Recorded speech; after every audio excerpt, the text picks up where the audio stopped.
दादी माँ को शादी के दिन ही उनका नमस्कार। दोस्तों, आप लोग की स्वागत है सपना भाभी की कहानी में। आज की कहानी बहुत ही दिलचस्प होने वाली है। अगर आपकी कहानी आप पूरी लास्ट तक सुन लेते हैं तो मुझे पूरा भरोसा है कि आप हर दिन मेरी कहानी सुनना पसंद करेंगे। मेरा नाम बबलू कुमार है। मेरी उम्र लगभग अभी 28 साल है। मेरी अभी शादी नहीं हुई है। मैं एक रिश्तेदार के यहाँ गया हुआ था। वहाँ पर एक ऐसी भी दादी थी कि जो हर किसी को एक समान ही नहीं दिख रही थी। मुझे तो ऐसी घर रही थी कि जैसे कि मैं उनका कुछ लिया हो।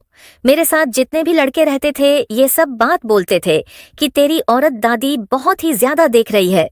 क्या बात है? मैं बोला कि ऐसा कोई बात नहीं है। फिर मैं ये सब कुछ दिन नोटिस करता रहा, लेकिन एक दिन शाम के टाइम में जब खाने के लिए बैठा था तो मेरे ही सामने आकर दादी में बैठ गई थी।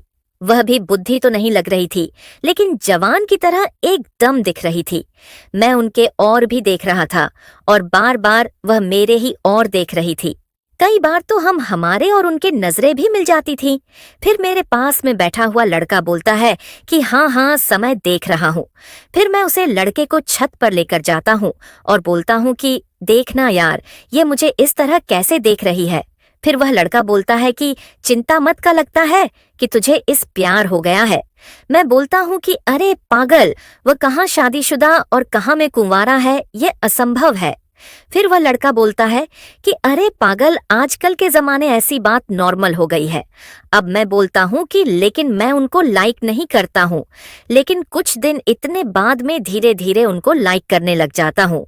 फिर एक दिन मौका मिल जाता है जब हमारे घर में शादी थी। फिर मैं उनको छत पर बुलाकर तुम्हें पूछने लग जाता हूँ कि आपको मुझे ऐसे कैसे देख रही हो।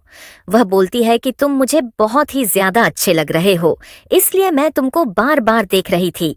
मैं बोला कि आपके चक्कर में तो सब मेरे दोस्त लोग कुछ और ही समझ रहे थे। तभी वह बोलती है कि हाँ, वह लोग भी सही सोच रहे होंगे, शायद। मैं बोलता हूँ। फिर वह बोलती है कि मैं तुमसे बहुत ही ज्यादा प्यार करने लग गई हूँ। मुझे महसूस अब हो रहा है। धीरे धीरे मैं बोलता हूँ कि हमारे दिल के अंदर में ऐसी कोई बात की भावना नहीं है।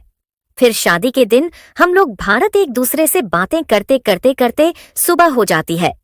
फिर रात भर बात करने के बाद मुझे सुबह फिर वह मेरे कमरे में आकर बैठ जाती है और बोलती है कि जब तक तुम हाँ नहीं बोलोगे प्यार के लिए, तब तक मैं यहाँ से नहीं जाऊंगी। मैं बोला कि अब तुम बूढ़ी हो गई हो। फिर भी बोलती है कि मैं बुरी अभी कहाँ हुई हूँ, तुमको एकदम से जवान की तरह मैं तुमको कोई भी काम में सहयोग करूंगी। फिर मैं बोलता हूँ कि अरे यार, मुझे अब कल जाना ही है। फिर भी बोलती है कि जाना, ये तो एक मेरा काम में आप पूरी तरह सहयोग कर दीजिए। मैं बोलता हूँ कि कैसे काम है तुम्हारी तबीयत? बोलती है कि जो हर पति और पत्नी एक दूसरे से प्यार करते हैं, मैं वही तुमसे भी चाहती हूँ। मैं बोलता हूँ कि ऐसा कोई मेरे अंदर फीलिंग नहीं है।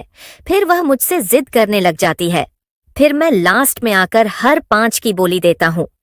मैं भी आपको बहुत दिनों से लाइक कर रहा था, क्योंकि यह सब बात मैं उनसे नहीं बोलता तो शायद वह मेरा पीछा कभी नहीं छोड़ती। इसी तरह कुछ दिन भी तो कहीं और मैं वहां से अपने घर पर चला आया।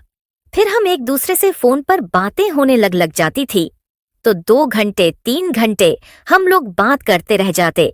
कभी तो रात रात भर होने लग जाती थी। यह कैसा प्यार था! मैं कभी नहीं सोचा था कि यह सब भी मुझे प्यार में करना पड़ जाए।